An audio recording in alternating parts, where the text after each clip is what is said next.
impulsividade, desatenção, inquietude. É difícil, tem dias que a impulsividade dele tá um pouco mais exacerbada. Não pode colocar o dedo lá, não. Eu não posso tratar isso nem com preconceito, nem passar a mão na cabeça dela, coitadinha, não. Mais de 6 milhões de crianças na América Latina sofrem do transtorno do déficit de atenção, com ou sem hiperatividade. É um distúrbio que altera o comportamento, tem bases genéticas, bases neurobiológicas. A maior dor de ter um filho com TDAH é a falta de compreensão. Você se sente inferior aos outros, né? Eu não sou burro, eu não tenho tanto foco. O tratamento medicamentoso não é sempre necessário e não é exclusivo também. O portador de TDAH não é um bicho de 7 cabeças. Hoje, em Especiais Médicos, déficit de atenção.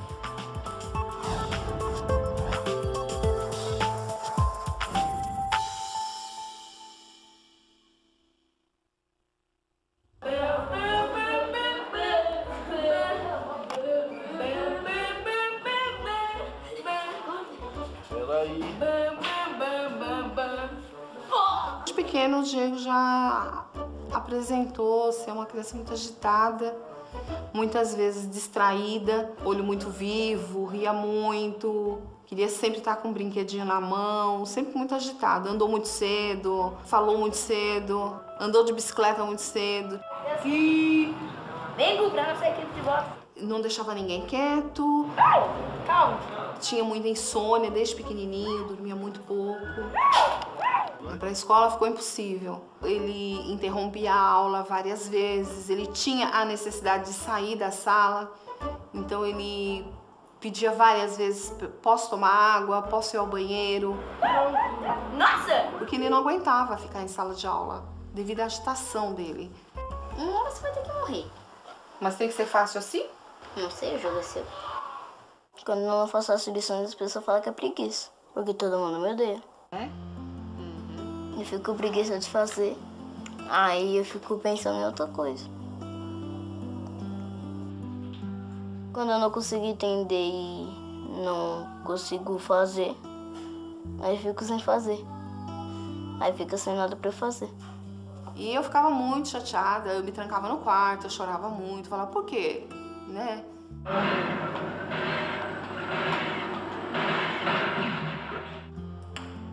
Com Emanuel não foi diferente. Seus pais não esquecem o longo período de incompreensão até descobrirem o que de fato se passava com o filho. Nós percebemos que nós começamos a ser indesejados nas reuniões de família, nos encontros, nas festas, né, os aniversários. Nós pensávamos assim, nossa, será que o nosso filho não é normal? Como que vai ser? Será que ele não vai ser aceito? Vai ser até dentro da família, né?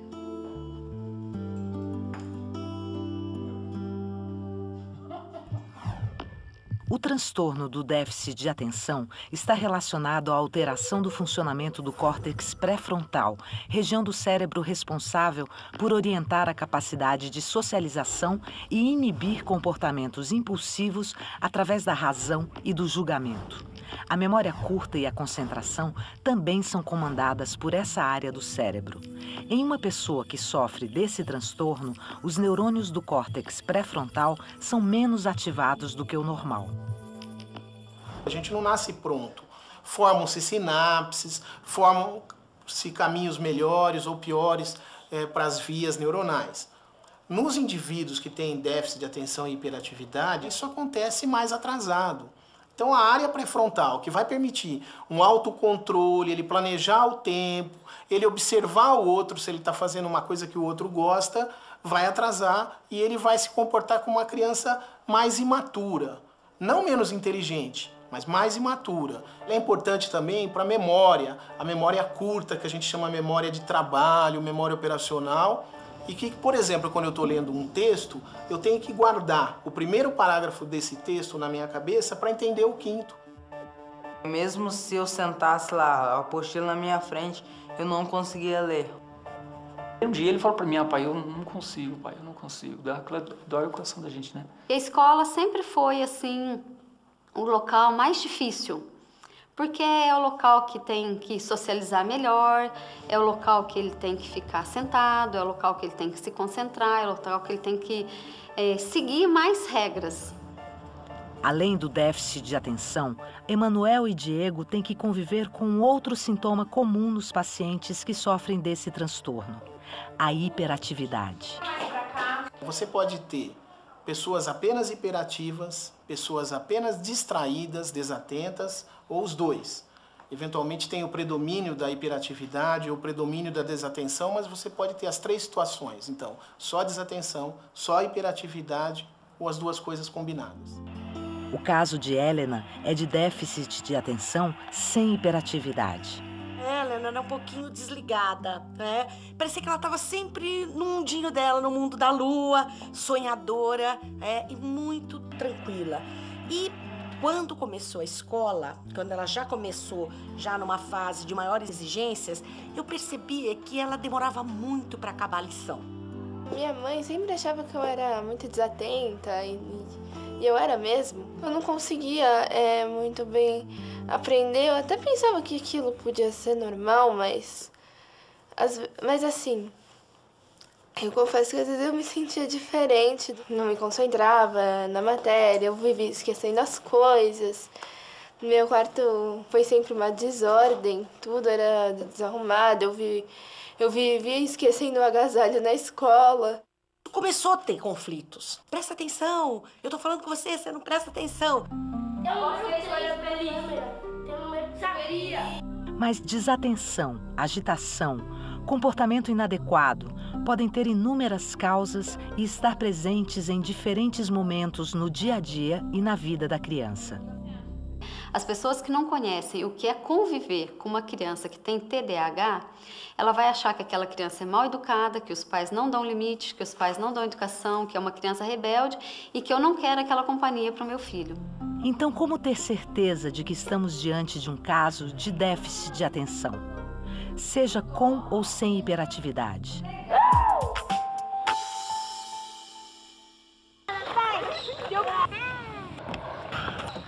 É na fase escolar que os sintomas do déficit de atenção aparecem com mais clareza, seja nos casos que envolvem hiperatividade ou não.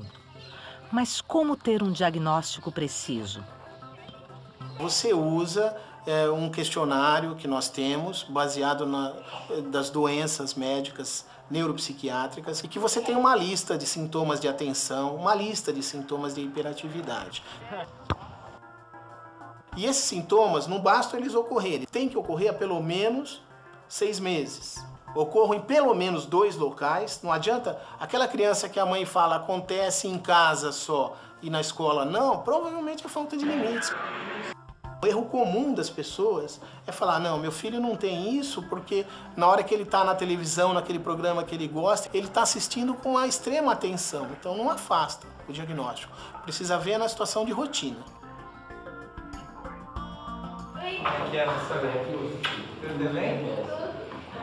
O pediatra Roberto Bittar acompanha a Helena de perto desde a primeira infância.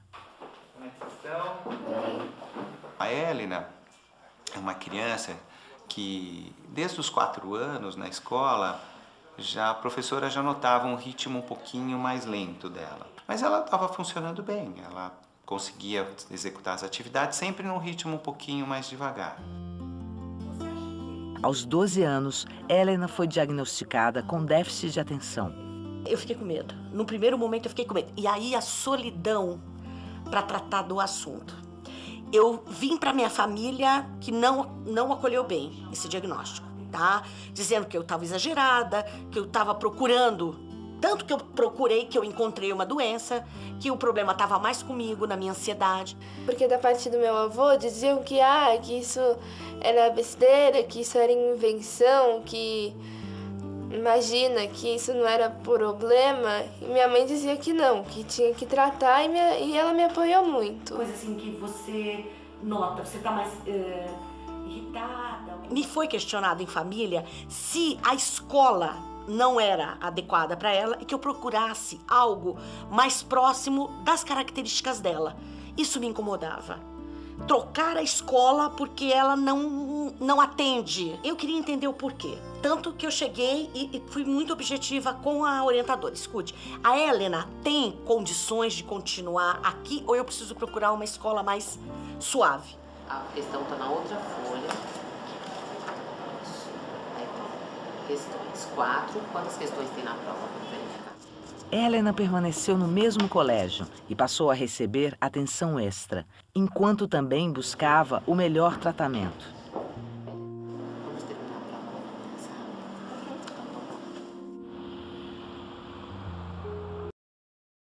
Chegou numa proporção que o Diego já não entrava mais em sala de aula, ficava o tempo todo perambulando pela escola e entrava na secretaria a hora que queria, entrava na direção a hora que queria. A pedagoga me chamou e falou, olha, tá impossível, a gente está tentando trabalhar com o Diego, mas está sendo impossível, então eu vou te encaminhar para fazer uma avaliação neurológica do Diego para saber se ele tem algum tipo de probleminha neurológico. É fundamental que o professor tenha esse papel de não fazer o diagnóstico de um TDAH, mas identificar crianças que possivelmente tenham TDAH. Ele tem 20, 30, 40 crianças da mesma idade, com características, e ele pode observar se aquela é mais distraída, se ela é mais agitada ou não.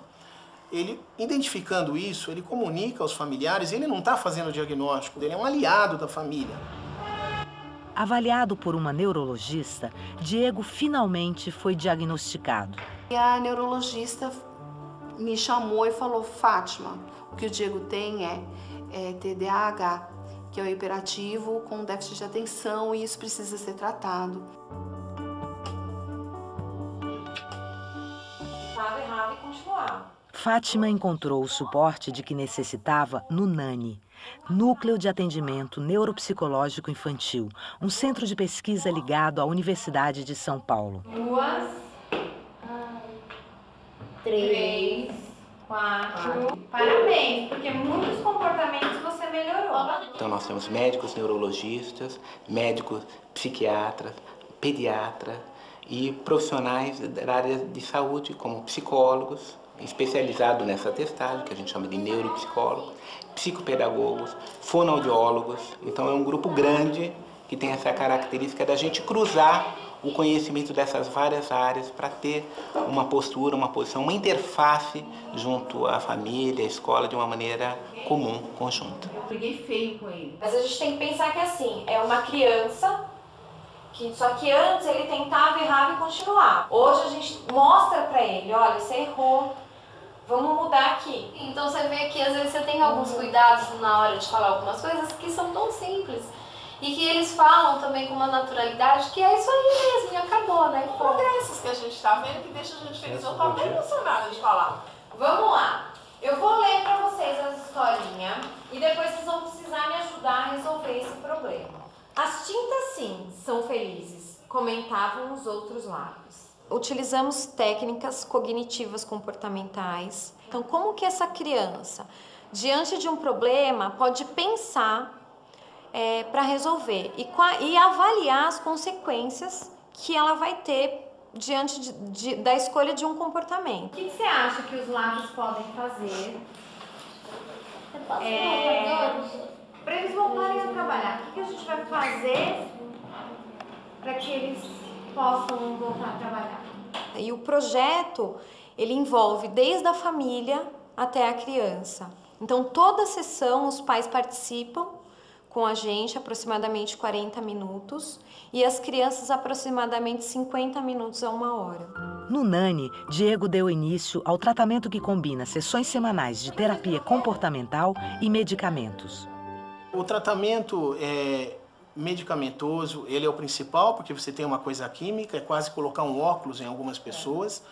O tratamento na linha de terapia, que é comprovado cientificamente, que ajuda, é a terapia do tipo cognitivo-comportamental, que você treina controles de comportamentos. A medicação, quando você inicia, é claro, você inicia numa dose mais ou menos padrão, uma medicação numa certa dose que você acredita que vai funcionar, mas os ajustes têm que ser feitos, né? Sabe o que eu acho que falta? Depois de diagnosticada, Helena também passou a fazer uso de medicamentos e viu sua vida mudar. eu comecei a prestar um pouco mais de atenção na aula, não ficar voando tanto. E de inglês?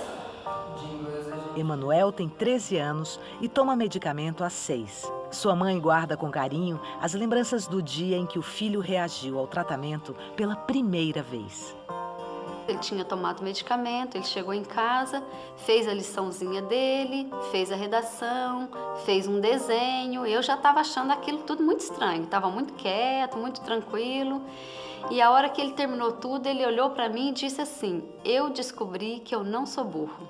Isso com 7 anos de idade. Essas foram as palavras dele. Que a gente guarda isso, e aí para mim foi tudo, porque eu falei: não, filho, você não é burro.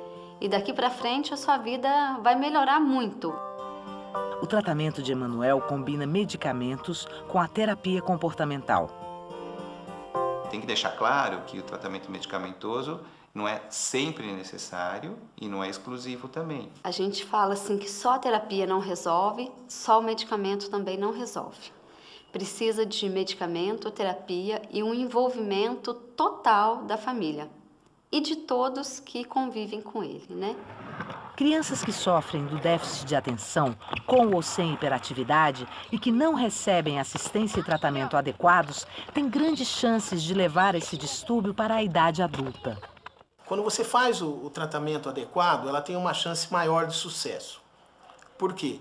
Ela não é submetida a algumas situações que normalmente acontecem no indivíduo não tratado e que vão gerando problemas secundários, seja na autoestima, seja em problemas de ansiedade, etc. Mas receber o diagnóstico e começar o tratamento são apenas os primeiros passos de uma longa jornada para a criança e a família. Até que começaram os rótulos do medicamento na escola. A criança pergunta: por que você toma remédio? Você é burro? Você é retardado?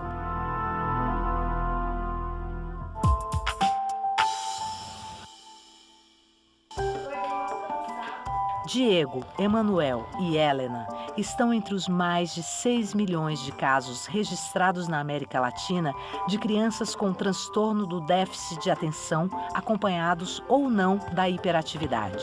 E mesmo com o diagnóstico e tratamentos corretos, eles enfrentam um novo desafio a cada momento. De início foi assim, o santo remédio. Nossa, ele estava maravilhoso na escola, ele conseguia ficar sentado, ele conseguia ficar calmo, né? Até que começaram os rótulos do medicamento na escola. A criança pergunta: por que você toma remédio? Você é burro? Você é retardado? E aí começou uma nova fase da gente em casa e também da terapeuta, enfrentar o preconceito, né? Emanuel já mudou de escola 5 vezes, mas a família encontrou um grande apoio junto à Associação Brasileira do Déficit de Atenção. Tem ajudado muito porque lá a gente compartilha as nossas experiências, as nossas dores e a gente percebe que estamos todos no mesmo caminho. Meu nome é Anderson, né? Sou o pai do Emanuel, esse menino maravilhoso aqui, né? Eu achava que era só o Emanuel, depois eu comecei a perceber que não era só nós, né? Que tinha muitas pessoas que precisam de ajuda. Essas pessoas têm sim, na maioria das vezes, condições de aprender, condições intelectuais, para passar por um processo de aprendizagem absolutamente tranquilo e que não o fazem porque as suas especificidades não são respeitadas. Ou seja, o portador de TDAH não é um bicho de 7 cabeças. Ele é uma pessoa absolutamente normal. Então, essa troca de experiência nossa vai ser muito boa, porque a gente... o problema que eu já tive, talvez vocês vão entender. Aceitar o diagnóstico e ajudar a criança a encarar o tratamento com naturalidade são as principais atitudes para que o futuro se abra. Quando a gente recebeu esse diagnóstico, a gente ficou de uma certa forma aliviado, sabendo do que se tratava e que era uma coisa assim, que não era um bicho de 7 cabeças, que era uma coisa que dava para conviver muito bem com isso, desde que a gente tivesse algumas estratégias. Hoje melhorou muito. Antes, assim, eu tava fazendo um exercício, pensava jogando futebol, jogando videogame, assim, e hoje não acontece tanto.